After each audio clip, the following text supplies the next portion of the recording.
Everyone, এই যে আমি আর মা এখন ট্রেনেতে আছি। তো কোথায় যাচ্ছি বলো তো? তো যাচ্ছি হচ্ছে আবারও মায়ের শাড়ি কিনতে। তো এটা হচ্ছে বড়বাজারে কোমাল, তো ফেমাস দোকান কোমাল, তো সেখানেই যাচ্ছি। তো এই তো হাওড়া পৌঁছে গেছি। তো ভেবেছিলাম সকাল থেকেই ব্লগটা শুরু করব, কিন্তু টাইম হলো না বলে এখন থেকেই আমি শুরু করছি। তো এই তো দেখো হাওড়ায় নামছি, আর ভীষণ ভিড় এই সময়টা, আরও ভিড় কারণ পুজোয় এসে যাচ্ছে সকলে, তো সবাই শপিং করতে বেরোচ্ছে, সেই কারণেই এত ভিড়। তো চলো তোমাদের সঙ্গে আজকে কোমল শাড়ির লোকেশানটাও শেয়ার করব, আর তার সঙ্গে দেখাবো ওখানে কত ভিড় হয়। তো তোমরা পুরো ব্লগটা দেখো। এখন চলে এসেছি আমি আর মা বাস স্টপেজে। তো এখান থেকে আমরা বাস ধরবো। তো তোমাদেরকে বলে দিচ্ছি হাওড়া থেকে তো বাসটা হচ্ছে যে বড়বাজারের বাস। তো ধরে বড়বাজার যে পুলিশ স্টেশন আছে, তো পুলিশ স্টেশনে ওখানেই নামবো। তো এটা হচ্ছে যমুনালাল বাজার স্ট্রিট। ওখান থেকে নেমেই যে কোনো কাউকে বললেই হবে যে কোমল শাড়িসে যাব। অবশ্যই তোমরা একবার দেখে নেবে, কারণ সাইনবোর্ড থাকলে তবেই তোমরা যাবে, কারণ অনেকেই আছে উল্টো পাল্টা দোকানে ঢুকিয়ে দেবে।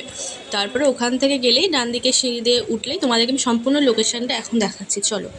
এটা হচ্ছে যমুনালাল বাজার স্ট্রিট।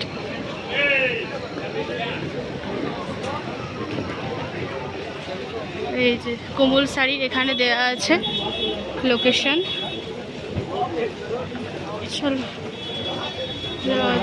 ওই কোমল শাড়ি যেখানে লেখা আছে তার পেছন দিকে একটা গলি আছে, ওই গলি দিয়ে ব্যাস ওপরে সিঁড়ি দিয়ে উঠে যেতে হবে। প্রায় এটা 3rd ফ্লোরে আছে, 3rd ফ্লোর আর 4th ফ্লোর মিলিয়ে এই দোকানটা আছে। তো আমরা যাব এখন 3rd ফ্লোরে। চলো আমরা তো এখন চলে এসেছি। এই যে সামনে দেখবে ওঠার সময় পেছন দিকে এরকম জামা কাপড়ের দোকান থাকবে, আর এই যে সিঁড়ির উপরে ওঠার আগেই দেখো ভিড় শুরু হয়ে গেছে, লাইন দিতে হবে। তো এখানে লাইন দিয়ে দাঁড়াতে হবে। তো এই যে সামনেই লেখা আছে কোমল শাড়িস। তো এখান থেকেই লাইন শুরু হচ্ছে, সিঁড়ির নিচ থেকে লাইন শুরু হয়, অনেকটা টাইম লাগবে কিন্তু।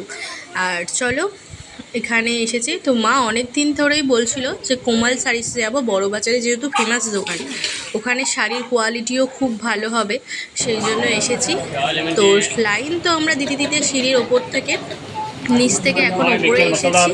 চলো আর কিছুক্ষণ পর গেলেই আমরা সরাসরি ভেতরে যাব। কিন্তু একটা প্রবলেম হয়েছে যে ভেতরে ক্যামেরা অ্যালাউ নেই, তবুও তোমাদেরকে একটু দেখিয়েছি। তো দেখো এখন মা দেখছে এগুলো ফেন্সি শাড়ি, ওই দাম পড়ছে প্রায় ওই 700 টাকার মতো। আর খুব ভালো ওখানকার মানুষদের ব্যবহার, তো অনেকেই এখানে শাড়ি দেখছে। তো চলো আরও কয়েকটা তো শাড়ি কিনবো। রিজনেবল প্রাইসে প্রচুর শাড়ি পেয়ে যাবে তোমরা।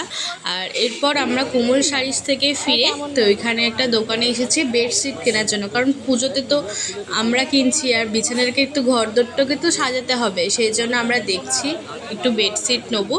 তো নেওয়া হয়ে গেলে আমরা এবার বাড়ি ফিরবো। এই যে এখানে আমরা নিয়ে নিয়েছি ইডলি নিয়েছি, আর এই যে এই দোকানটা থেকে কোমল শাড়িস থেকে ঠিক পড়বে হচ্ছে বাঁ দিকে। তো এখানে এসে মা নিয়েছে দই বড়া আর আমি নিয়েছি ইডলি, অসাধারণ কিন্তু খেতে ছিল। ভর্তি করে শপিং হয়েছে।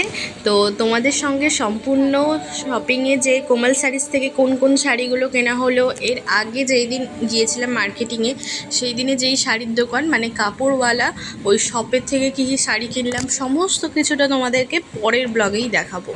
তো চলো এই তো বাড়ি ফিরছি, অনেকটাই রাত্রির হয়ে গেল। আর তোমাদের কেমন লাগলো অবশ্যই আমাকে এই ব্লগটা কমেন্টে জানিও, ভালো লাগলে চ্যানেলটি সাবস্ক্রাইব করো।